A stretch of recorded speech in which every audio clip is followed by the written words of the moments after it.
Now we will see the pathologies. Okay, so these Roth spots are present in subacute bacterial endocarditis. Subacute bacterial endocarditis. This is again a question that was asked in NEET 2018. This question was asked. Okay. Now see, this is actually a Roth spot. How Roth spot looks like? This is a single Roth spot. So Roth spot is actually this is a Roth spot. Okay. So what is actually this Roth spot? Can you see? We have got a single hemorrhage and you have got a whitish dot. This is the whitish dot. The whitish dot in the center. So this whitish dot actually represents the fibrin clot.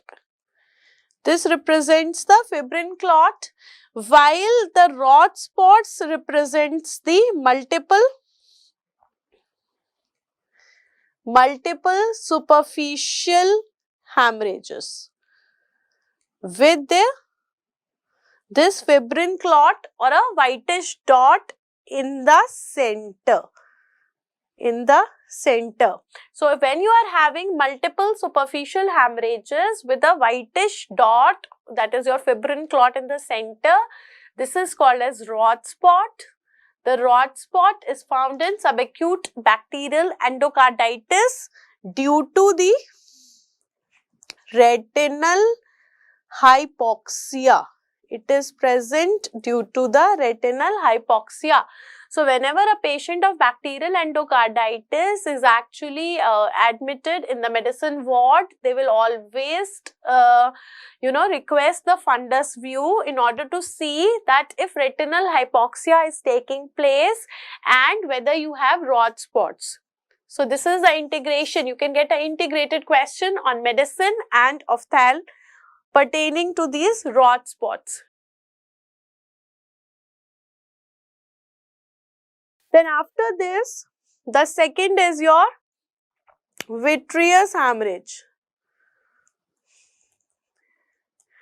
The second is the vitreous hemorrhage. Now let me show you the vitreous hemorrhage. This is how the vitreous hemorrhage actually looks like. Can you see? This is blood actually. Can you see? This is the blood. So this is actually the vitreous hemorrhage. That is, you have got blood in the vitreous cavity. You have blood in the vitreous cavity. So when you have blood in the vitreous cavity, how will this patient present? There will be diminution of vision. Now, will it be sudden or it will be gradual? It is sudden. This is your sudden, painless diminution of vision. Very, very important. If you look at the clinical scenarios that I have given in the YouTube videos, every question will always give you a clue that what kind of vision loss it is, whether it is acute, that is sudden, or it is gradual, it is progressive or stationary, it is painful or painless. So that will give you a lot of clue that what is the kind of vision loss and what is the pathology behind it that the patient is having. Second important thing, whenever you have this sudden painless diminution of vision, always think of posterior segment. Sudden painless diminution of vision, 99.9% of the times it will give you a pathology of posterior segment. So always think about posterior segment then. Now if you look at the clinical features, if the patient is having vitreous hemorrhage, what will be the clinical features? So one will be sudden painless diminution of vision. Number two, I will have floaters.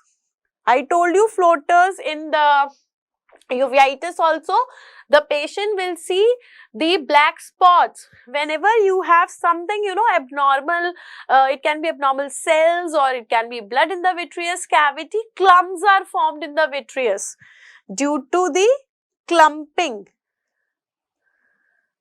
in the vitreous gel. There will be clumping in the vitreous gel and these clumps will be seen as floaters or the black spots. Then the third thing will be the absence of the fundal glow. There will be absence of the fundal glow, that is no red glow. I will not see the red glow there. I will not see the red glow because this hemorrhage, that the blood in the vitreous will actually cover these red glow which is coming due to the choriocapillaries. So, whenever you have vitreous hemorrhage, you will have sudden painless diminution of vision, you will have floaters and you will also have the absence of the fundal glow. Now, looking at the etiology. Looking at the etiology,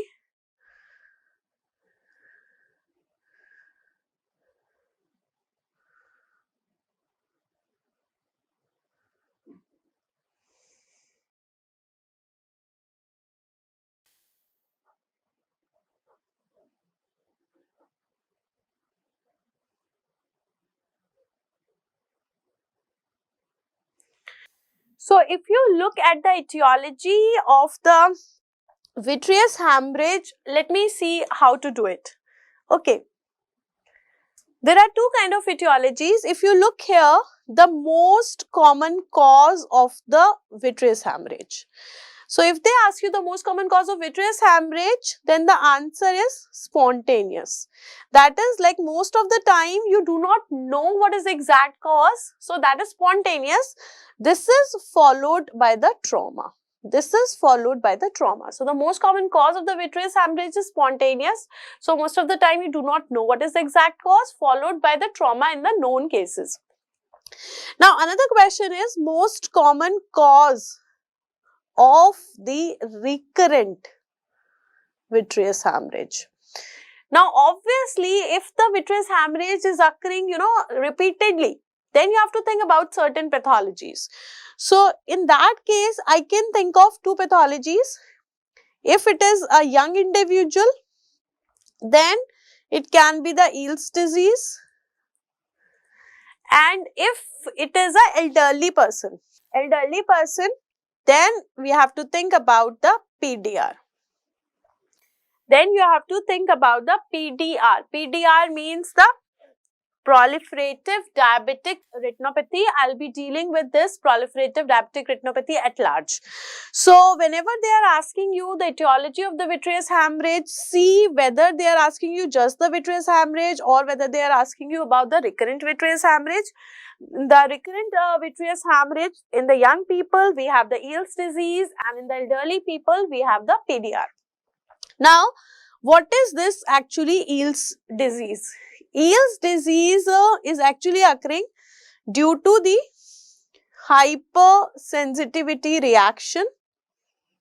It is occurring due to the hypersensitivity reaction to the tubercular proteins. Due to the hypersensitivity reaction to the TB proteins or the tubercular proteins. And you have to concentrate that this is not due to infection. Rather, it is due to a hypersensitivity reaction, and hypersensitivity reaction is the inflammatory. Yes, it is an inflammatory reaction. That is why the treatment of choice of the Eales disease, again this is a very, very important question. If they ask you what is the treatment of choice, then the answer is steroids. Okay, it is the steroids and not the ATT. You can add or not the ATT with or without ATT, but steroids are definitely the treatment of choice, very, very important. So, what will be the cause, what will be the presentation, etiology and the treatment. Treatment of PDR we will be looking at in the diabetic retinopathy itself. Okay. So this was your Roth spots and vitreous hemorrhage. Now coming to the CRAO. Now coming to CRAO.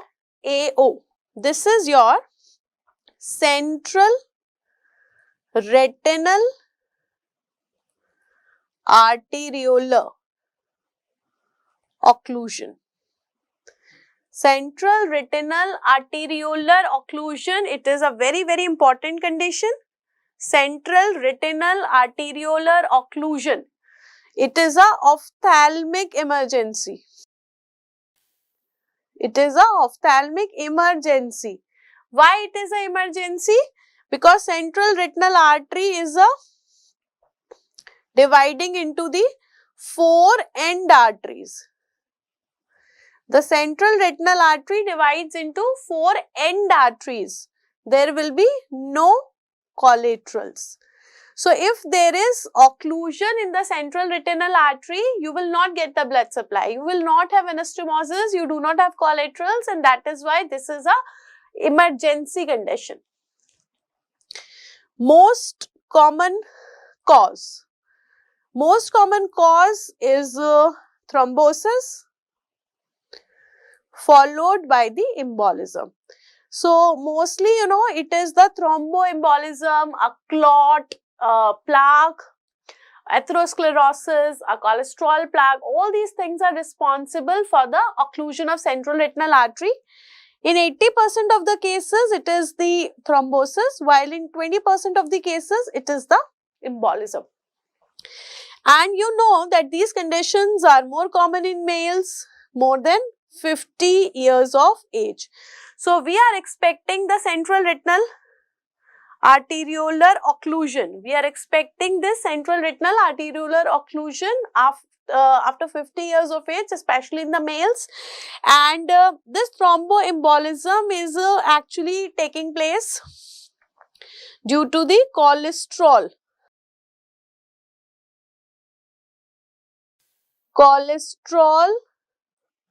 crystals. Mostly it is taking place due to the cholesterol crystals, which are called as Hollenhorst plaques. These are called as the Hollenhorst plaques. This is again a very important question. The Hollenhorst plaques, what are these? Thromboembolism, right? Then if you look at the site, the most common site of occlusion is your lamina cribrosa. The most common site of occlusion is the lamina cribrosa, that part of the sclera through which the optic nerve fibers are coming out. That is the most common site of occlusion. Now looking at clinical features. So again, it is a posterior segment pathology. Vascular occlusions are always painless. You do not have the nerve supply there. So again, this patient will present with the sudden painless loss of vision. Now obviously, optic nerve was the main nerve for vision. Optic disc is supplied by the central retinal artery. So I will have sudden painless complete loss of vision. RAPD present. What is RAPD? This we will be discussing in neuro-ophthalmology. Okay, don't bother about it. RAPD present. This is due to the optic nerve defect. Because it is a optic nerve disease, therefore you get the RAPD present, a pupillary defect you are getting. Now, if you look at the signs, in the signs you have got two important things. One is the cherry red spot. You have got the cherry red spot, and second is the cattle track appearance. Cherry red spot and cattle track appearance are two important signs that you are going to get in cases of the CRAO. Very, very important. Now, first try to see why we get the cherry red spot. This is your fundus. Okay. Now, because of the CRO, what you are going to get? You are going to get the pale retina. So, I am getting this pale kind of a retina here, something like this.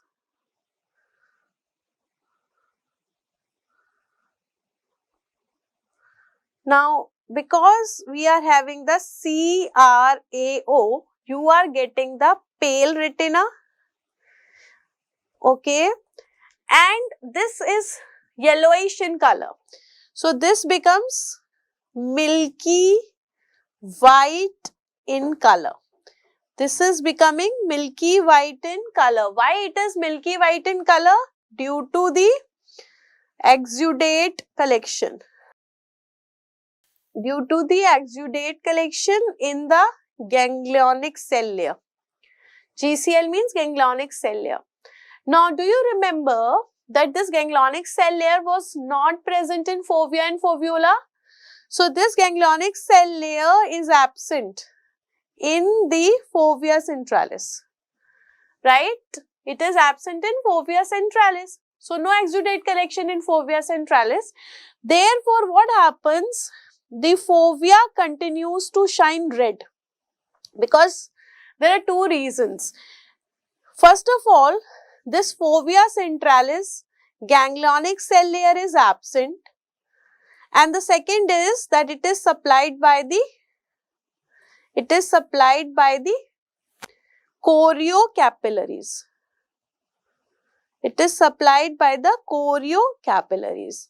So, ganglionic cell layer is absent and it is getting the blood from the choriocapillaries. So, only area which continues to shine, through which the choroid continues to remain shining, is your fovea centralis. So, this spot is actually called as the cherry red spot.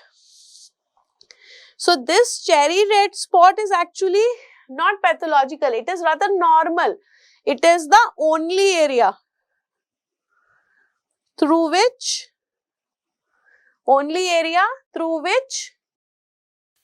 choroid continues to shine. Rest of the area is hidden because of the exudate collection in the ganglionic cell layer. Ganglionic cell layer is absent in fovea centralis. It is supplied by the choriocapillaries. Therefore, through the fovea centralis, choroid is the only, this fovea centralis is the only place. Fovea centralis is the only place through which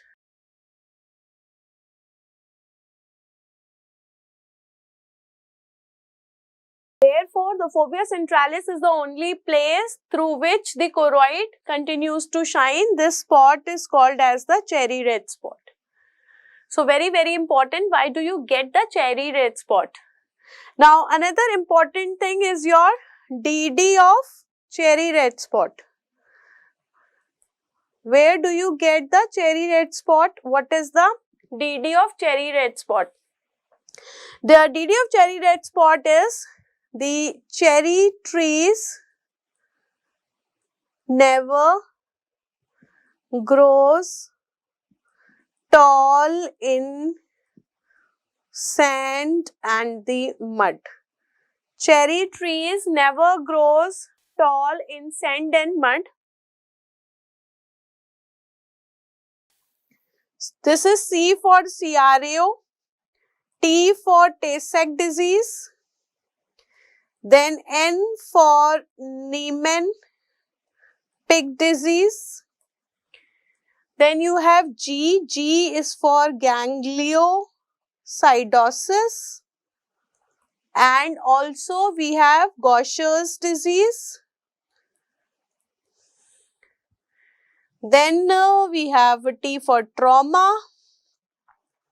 This is your blunt trauma. Blunt trauma shows the macular edema.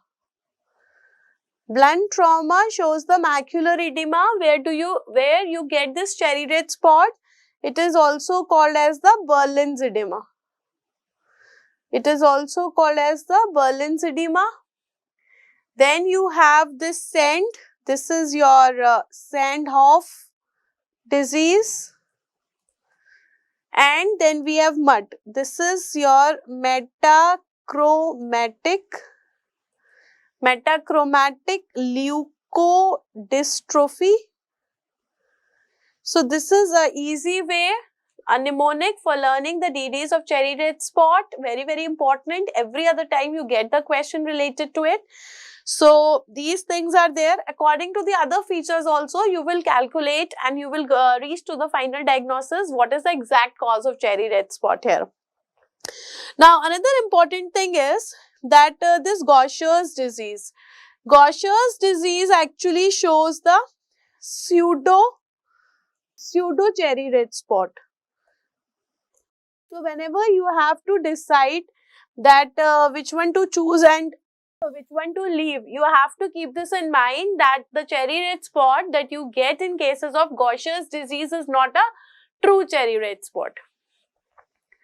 So, you have looked why you have cherry red spot, what is the DD of cherry red spot.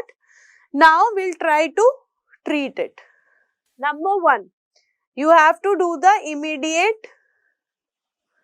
immediate lowering of the intraocular pressure. Now, the first thing that you have to do is immediate lowering of the intraocular pressure. Why I want to decrease the intraocular pressure? To dislodge the thrombus. It is very important to dislodge the thrombus. So, immediately you have to decrease the intraocular pressure so that thrombus is dislodged from the lamina cribrosa. So, for this I will use IV root, IV mannitol I can use, IV acetazolamide, both I am using. I am not using them one by one like we were doing in glaucoma because this is the ultimate ophthalmic emergency. So, I will have to use both. Then we can also give the ocular massage. We can also do the ocular massage and we can also do the paracentesis. We can also do the paracentesis. Paracentesis means we will do the aspiration of the anterior chamber. We will remove the aqueous. So, obviously, if you are aspirating the aqueous humor out of the anterior chamber, certainly it will bring down the intraocular pressure. Side by side, you are giving mannitol also, you are decreasing the vitreous volume, you are decreasing the aqueous volume, you are doing the massaging. Then number 2, we have to give the carbol mixture. Number 2, we give the carbol mixture. Carbol mixture, we use 95% oxygen plus the 5% CO2. Carbol mixture consists of 95% oxygen plus the 5% CO2. This is given for the vasodilatation. This is given for the vasodilatation. Now, an important question is that why I am adding this 5% CO2. So, this 5% CO2 is added to maintain the respiratory drive. In order to maintain the respiratory drive, it is important to add 5% CO2. Otherwise, what will happen? If you give higher, like 100% oxygen, if I give 100% oxygen, then this will cause respiratory depression. So, in order to prevent this respiratory depression, we add 5% CO2. Then number 3, we give IV steroids because obviously there is a lot of inflammation, a lot of exudate collection, and we also give the anticoagulants. We are also giving the anticoagulants. So, because the main reason for this arteriolar occlusion was actually the thrombosis and the embolism. So, obviously, you will have to give the systemic treatment as well. So, for this, I am giving the anticoagulants. So, we can give like streptokinase.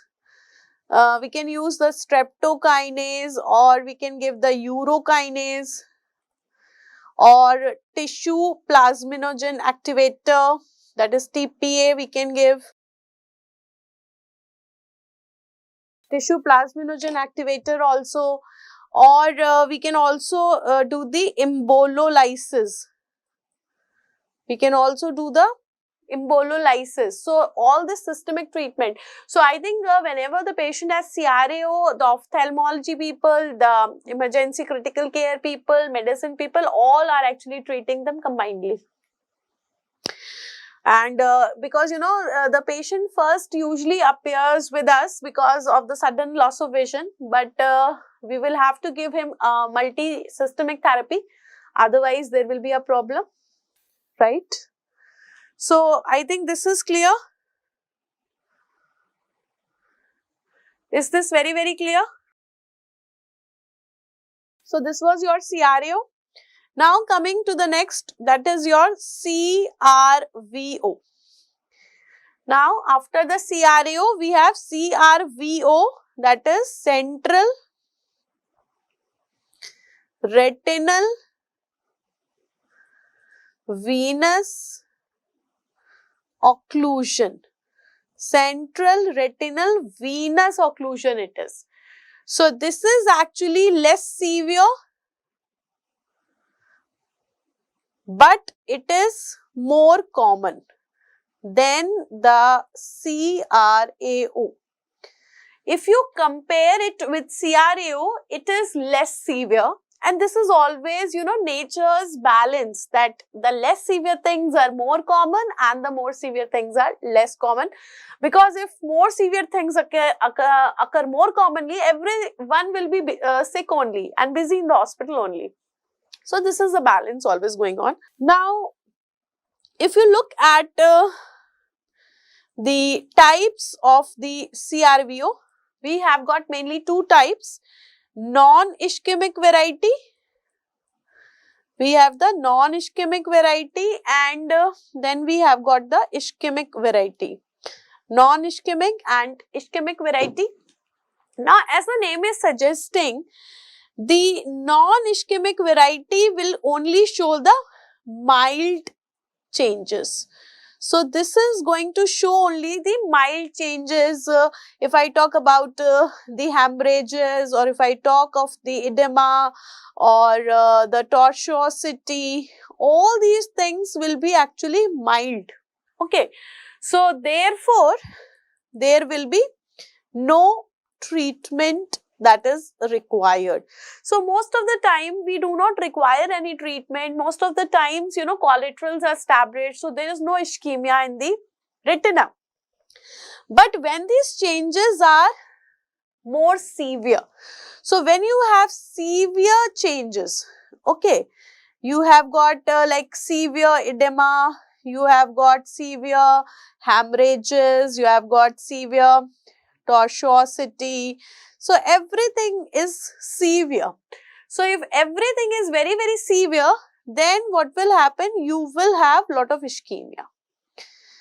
And when we have lot of ischemia, what will happen? There will be release of vascular endothelial growth factor. So this ischemia will lead to a release of a factor, vascular endothelial growth factor, and this will lead to the neovascularization.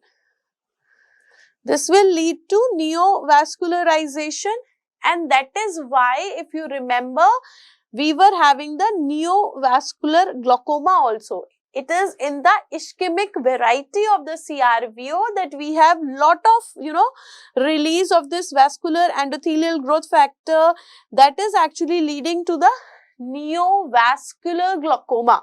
So neovascular glaucoma can occur as a complication. This can occur as a complication of ischemic CRVO, also called as 100-day glaucoma. It is also called as the 100-day glaucoma.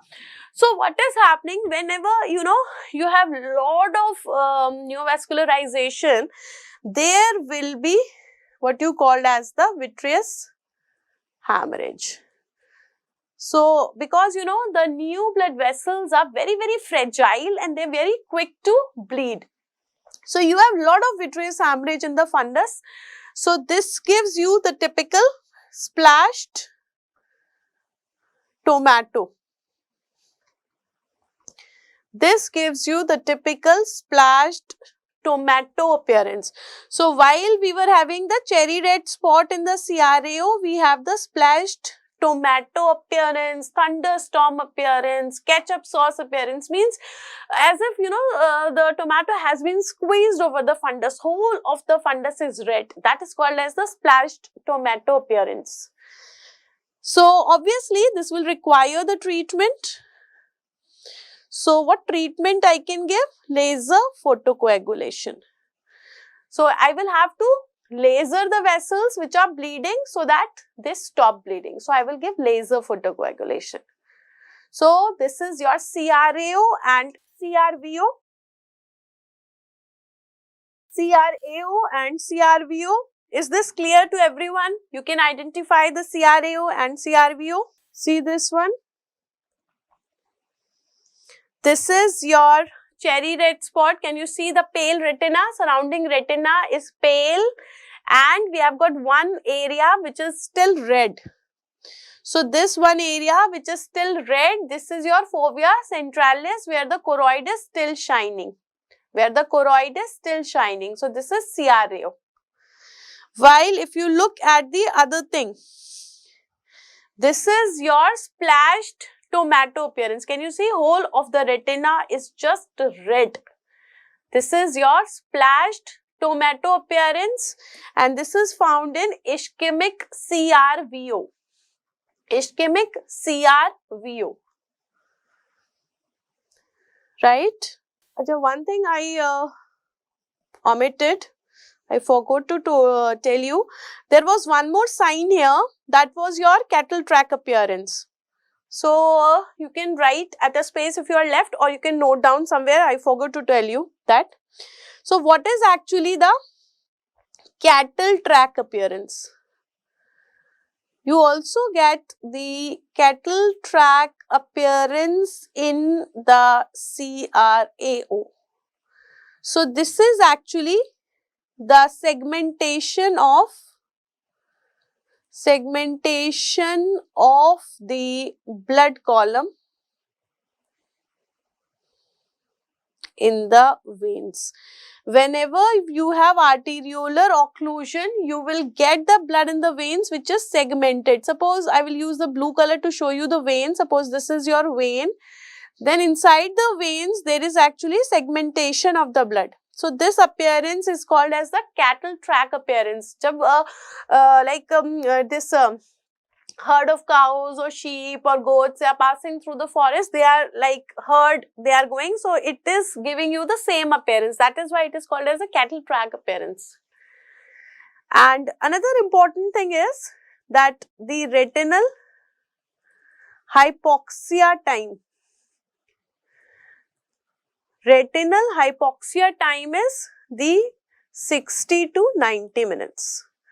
So if the retina is not perfused for this much period, for 1 to 1.5 hours, then you will get permanent hypoxic retinopathy, permanent changes will be there. So these two things you can note down. So Roth spots, vitreous hemorrhage, CRAO and CRVO, is it very, very clear? Right? Now we'll be doing the next thing.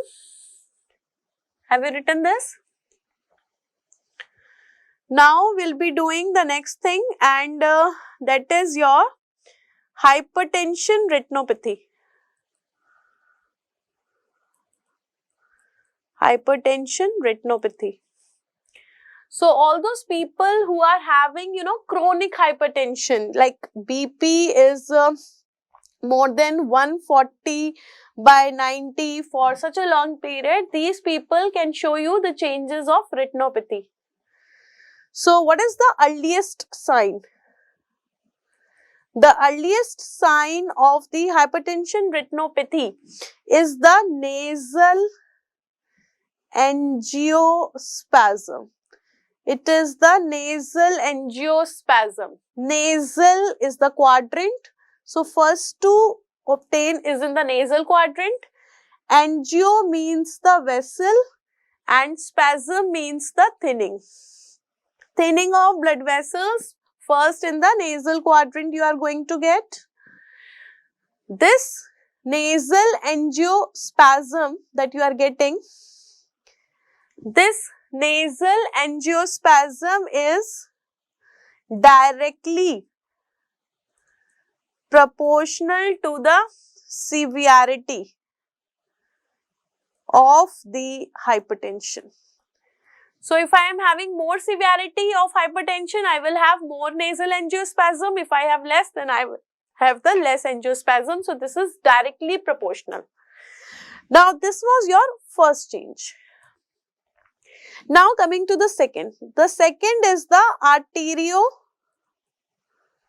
arteriosclerosis. Now, again, this consists of two words, the arterio and sclerosis. So, this is present in the arteries and sclerosis means you have thickening. So, here you have arteriosclerosis, you have thickening of the arteries which will lead to increase in the total peripheral resistance. This will lead to the increase in the total peripheral resistance, that is TPR. Now, if you have more of the resistance to the flow of the blood, this is your simple pathology, you will have increase in the diastolic BP. So, you will have more and more diastolic BP, and if I have more of diastolic BP, I will have more angiospasm. Then I will have more angiospasm. So, I think this will be a vicious circle. So, more angiospasm, then again more arteriosclerosis, again more total peripheral resistance, again the hypertension. So, this arteriosclerosis is directly proportional to the duration of the hypertension. It is directly proportional to the duration of hypertension. This is directly proportional to the duration of hypertension. So, we had the nasal angiospasm, then second is arteriosclerosis. I hope you people are getting this. This is your pathology with ophthalm. Yes. Then number 3. Number 3 is increase vascular permeability. Increased vascular permeability. Now, slowly and gradually, because you know you have an endothelial damage, due to that endothelial damage, you have increased vascular permeability. Now, due to this increased vascular permeability, you will have the changes of hypertension retinopathy. That is, you will have the flame-shaped hemorrhages, then you have the cotton wool spots and the retinal edema. Flame-shaped hemorrhages, cotton wool spots and the retinal edema. Flame-shaped hemorrhages are superficial hemorrhages. Cotton wool spots, these are the soft exudates. And we have the retinal edema. Why is there angiospasm? Angiospasm hai due to, that is actually the reaction to the raised pressure. Inside the vessels, when the pressure is more, this is the reaction which they are showing. Number second, nasal mein, if you go back to the glaucoma also, there also we had seen that the changes were more on the nasal side. Actually, there are many theories which are being given for this, that why it is more common on the nasal side. Some people say because, you know, optic disc is slightly tilted, that is why it is more dominating over the nasal side. So, nevertheless, we do not know the exact reason, but yes, changes always takes more commonly on the nasal side first. Okay. Now, these hemorrhages actually take the shape of the flame. That is why they are called as the flame hemorrhages. Cotton wool spots, if you see cotton wool spots, these are the soft exudates which look like the balls of the cotton wool. That is why these are called as the cotton wool spots. And both of these are present in the nerve fiber layer of the retina. Both of them are present in the nerve fiber layer of the retina. So they are spreading horizontally in the nerve fiber layer. That is why it is called as flame-shaped hemorrhages. So the flame-shaped hemorrhages and the cotton wool spots are the important markers of the hypertension retinopathy. Okay. Now coming to the Keith, Wegener and the Barker stages of the hypertension retinopathy. The Keith, Wegener and Barker stages of hypertension retinopathy. So the first stage shows the mild angiospasm. Here we just have the mild angiospasm, where the AV ratio from 2:3 changes to 1:3. This is your stage number 1. While in stage number 2, we have moderate angiospasm, and along with this you have the Salus sign. Now I will tell you what is this. Okay, wait. Then you have stage number 3. In the stage 3 you have copper wiring of the arterioles,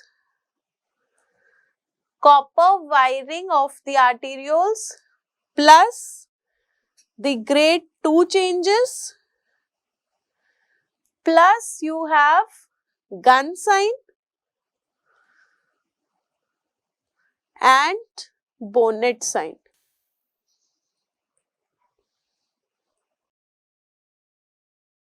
Gun sign and bonnet sign.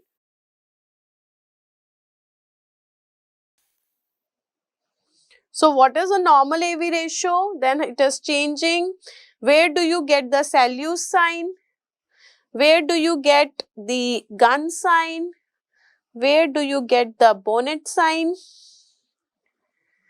And then you have stage 4. Here you get the silver wiring of the arterioles.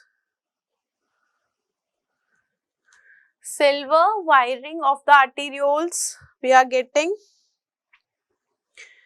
Along with the silver wiring, you get the grade 3 changes here. All grade 3 changes. Plus you will have papilledema. Papilledema is the marker of stage 4 hypertension. So whether you have the silver wiring or not, but if you have papilledema, you will always consider it to be a marker of stage 4 hypertension or malignant hypertension. Then you should know what is actually the copper wiring, what is silver wiring. Now one by one we will be discussing all these things. Now first try to understand what is the silver wiring and copper wiring. See, when the spasm takes place, there will be change of color. There will be change of the color. So this change of color in the blood vessel will take place. Okay. So initially when it is having lot of blood, that will be your bright red in color. Then you have mild change. So you will have dark red. Then you will have the copper color. This is the grade 3, that is copper wiring you are getting. And then finally no blood. So when you have ultimate thinning, you are getting no blood. This is your silver wiring. This is called as the silver wiring, that is stage 4. So the copper wiring means the color of the blood inside the vessel appears dark bronze colored, that is your copper colored, and ultimately when so much thinning is there, it appears as if you do not have blood inside it, just तार जैसे blood vessels दिख रहे हैं, therefore it is called as silver wiring. So it has nothing to do with the gold and silver, it is just the appearance. Copper wiring, silver wiring, this is one thing. Now second thing is that you were having the three signs. This is actually the tapering or the deflection. When you have tapering of the veins or the deflection of the veins with respect to the AV crossing. Now, first try to understand what is this AV crossing, where an artery and a vein are crossing each other. So, where an artery and a vein are crossing each other, there due to the hypertension you have the vein going tapered or deflecting. So, if it is at the AV crossing, then it is called as the Salus sign. Number 2, if it is distal to the AV crossing, then it is called as the bonnet sign. And when it is perpendicular to the AV crossing, then it is called as gun sign. Now, how to learn this? Sallu is Salman Khan. It is the nickname of Salman Khan. Salman Khan ने accident किया था crossing पे, traffic lights पे. So, it is at the AV crossing. Bonnet. Think of the car bonnet. Car bonnet is present on the distal side. So, this is distal. Then the gun. Think about the model of the gun. So, it is perpendicular. So, this is gun. So, these are only the mnemonics, okay? Nothing to do with the reality. In this way, you can learn the signs. In this way, you can learn the signs. Is this clear? So, you have got the signs of hypertension, you have grades of hypertension, you have copper wiring, silver wiring, and what are the different, signs, Salus sign, gun sign, bonnet sign. Another important thing is that the most common cause of diminution of vision in the hypertension retinopathy. So, if the patient is having the diminution of vision in the hypertension retinopathy, then the most common cause is the maculopathy. It is the macular involvement, not papilledema. Papilledema is the marker of malignant hypertension, but it is not the most common cause of diminution of vision in the hypertension retinopathy. Again, a very important thing. So, don't club the two things. The most common cause of diminution of vision in the hypertension retinopathy is a maculopathy, but papilledema is the marker of stage 4 hypertension.